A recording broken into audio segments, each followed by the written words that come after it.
राहु केतु, ये नाम तो आपने कई बार सुना होगा, लेकिन क्या आप इसकी कहानी जानते हैं? आप में से ज्यादातर लोग नहीं जानते, इसलिए अब मैं आपको बताने जा रहा हूं। राहु और केतु का नाम हिंदू पौराणिक कथाओं में गहराई से जुड़ा हुआ है।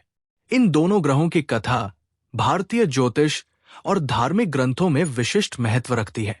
ये कहानी समुद्र मंथन की पौराणिक कथा से जुड़ी हुई है, जो देवताओं और असुरों के बीच हुआ था।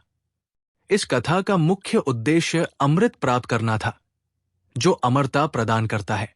आइए इस कथा को विस्तार से समझें। समुद्र मंथन की कथा की शुरुआत। प्राचीन समय में देवता और असुर लगातार संघर्ष करते रहते थे। एक समय ऐसा आया जब देवता कमजोर हो गए और असुरों का प्रभाव बढ़ने लगा। तब भगवान विष्णु ने देवताओं को सलाह दी कि वे असुरों के साथ मिलकर समुद्र मंथन करें। इस मंथन से अमृत, धन और अन्य महत्वपूर्ण वस्तुएं प्राप्त होंगी। देवताओं ने असुरों के साथ समझौता किया कि जो भी वस्तुएं समुद्र मंथन से निकलेंगी, वे आपस में बांट ली जाएंगी। समुद्र मंथन का आयोजन। मंथन के लिए मंदराचल पर्वत को मथानी और वासुकी नाग को रस्सी के रूप में चुना गया। देवताओं और असुरों ने मिलकर मंथन करना शुरू किया।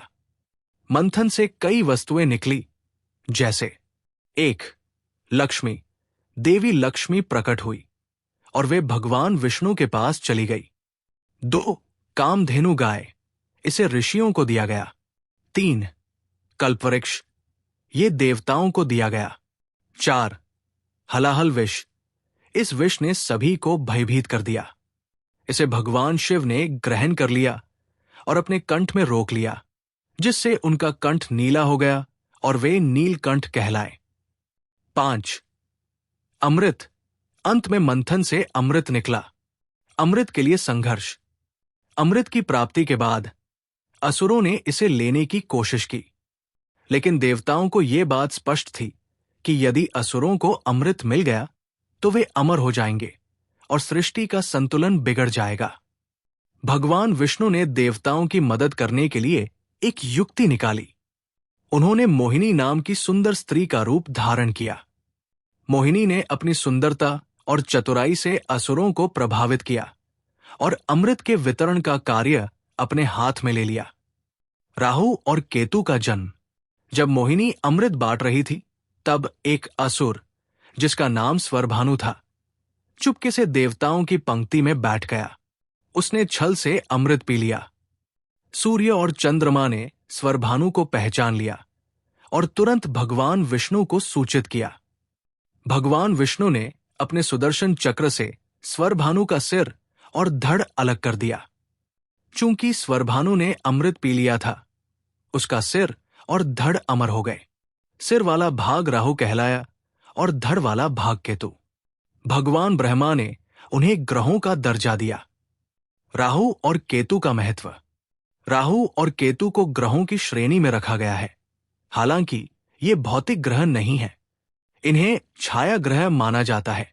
ज्योतिष के अनुसार राहु और केतु जीवन के विभिन्न पहलुओं को प्रभावित करते हैं। 1. राहु। इसे अज्ञानता, छल, माया और भौतिक इच्छाओं का प्रतीक माना जाता है। 2. केतु। इसे वैराग्य, आध्यात्मिकता और कर्म का प्रतीक माना जाता है। राहु और केतु का ज्योतिष में प्रभाव। हिंदू ज्योतिष में राहु और केतु की स्थिति कुंडली में महत्वपूर्ण भूमिका निभाती है। इन्हें छाया ग्रह कहा जाता है, क्योंकि ये सूर्य और चंद्रमा के साथ ग्रहण का निर्माण करते हैं। इन ग्रहों के प्रभाव से व्यक्ति के जीवन में निम्नलिखित परिणाम हो सकते हैं। राहु का प्रभाव। राहु जहां स्थित होता है, वहां व्यक्ति में भौतिक सुख सुविधाओं की लालसा बढ़ती है। ये व्यक्ति को भ्रम, छल और माया में फंसा सकता है। केतु का प्रभाव। केतु का प्रभाव व्यक्ति को आध्यात्मिकता की ओर ले जाता है। ये भौतिक इच्छाओं से विरक्ति प्रदान करता है और व्यक्ति को मोक्ष के मार्ग पर अग्रसर करता है। पौराणिक मान्यता में राहु केतु का महत्व।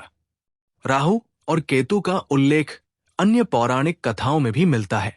ये कहा जाता है कि 1. राहु और केतु सूर्य और चंद्रमा से प्रतिशोध लेने के लिए ग्रहण करते हैं। 2. जब सूर्य या चंद्रमा राहु और केतु के करीब आते हैं तो ग्रहण का निर्माण होता है।